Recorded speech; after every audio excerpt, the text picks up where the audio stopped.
وَمِن شَرِّ حَاسِدٍ إِذَا حَسَدَ, que l'on traduit de la manière suivante dans la traduction que l'on peut trouver dans les Masahif en français, et contre le mal de l'envieux quand il envie. ربنا يا ربنا ربنا يا ربنا ربنا يا ربنا ربنا يا ربنا ربنا يا ربنا. Subhanahu wa ta'ala, il finit ce verset, la sourate par ce verset-là, car c'est un grand mal également, le fait donc qui est la jalousie. Et la jalousie là qui est voulue dans ce verset-là, c'est le fait de détester un bienfait d'Allah sur une personne et espérer la disparition, zawal et ni'ma, en fait la disparition de ce bienfait sur cette personne-là. C'est-à-dire que moi je vois une personne avec un bienfait, je déteste que cette personne-là ait ce bienfait, j'aimerais bien avoir ce bienfait-là et j'espère que cette personne-là ne va plus avoir ce bienfait. Et comme on dit, donc comme on a vu dans tous les versets, il y a on ne demande pas la protection contre l'envieux totalement, mais contre l'envieux lorsqu'il envie.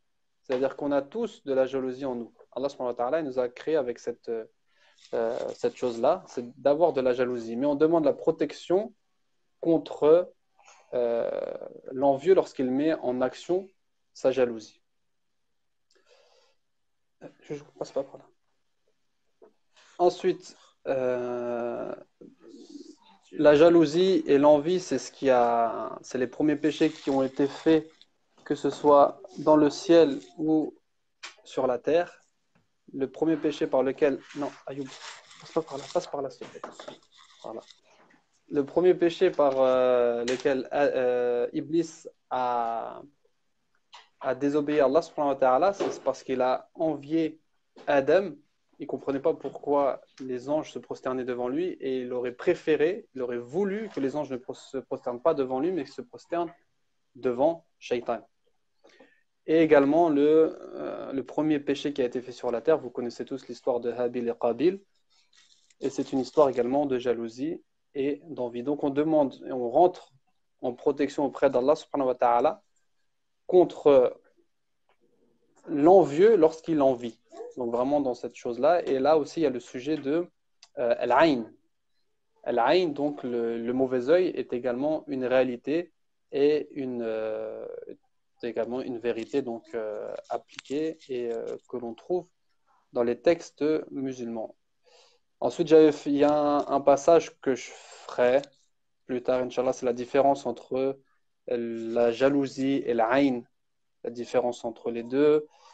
Et ce qu'il faut savoir, c'est qu'aussi il y a deux types de jalousie. Il y a la bonne jalousie, ce qu'on appelle en arabe al-ribta.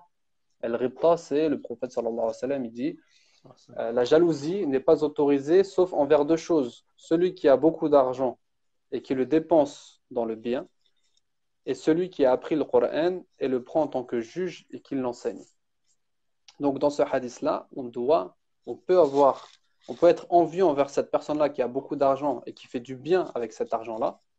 Et le ribta, c'est vraiment vouloir être comme lui, sans vouloir que Allah subhanahu wa ta'ala il reprenne ce bienfait à l'autre personne et sans avoir aucune haine envers cette personne-là. Et celui qui a appris le Coran et qui le prend en tant que juge et qui l'enseigne. Et dans ce hadith-là, il y a encore une grande sagesse dans le fait que le prophète sallallahu alayhi wa sallam, il n'a pas dit celui qui a appris le Coran et qui le récite, celui qui a appris le Coran et qui respecte les règles de tajwid, etc. C'est vraiment rentrer dans l'essence du Coran, celui qui a appris le Coran et qui le prend en tant que juge. Donc on parle de l'essence du Coran et qui l'enseigne. Donc voilà, et pour se protéger de l'ayn, pareil, il y a le fait de rentrer en protection auprès d'Allah subhanahu wa ta'ala en entrant en protection avec le nom de Rabbil Falaq, donc demander la protection auprès de Rabbil Falaq, faire ses ablutions, placer sa confiance en Allah,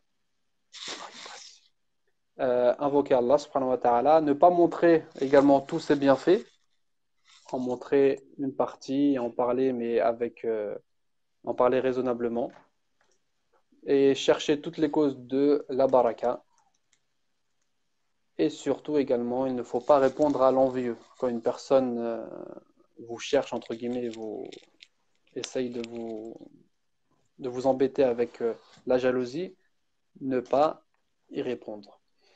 Et pourquoi l'envieux, il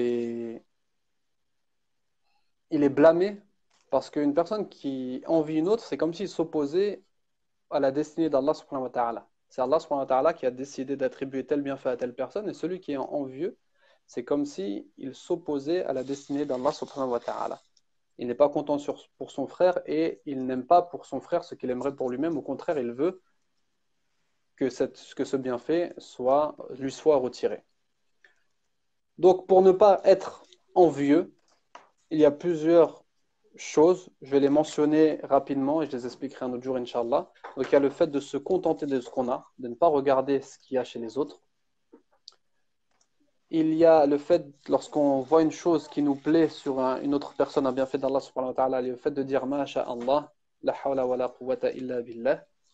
Il y a le fait de faire des du'as pour celui qui a ses bienfaits en demandant à Allah subhanahu wa ta'ala de mettre sa baraka dans ses bienfaits, qu'il augmente les bienfaits pour lui.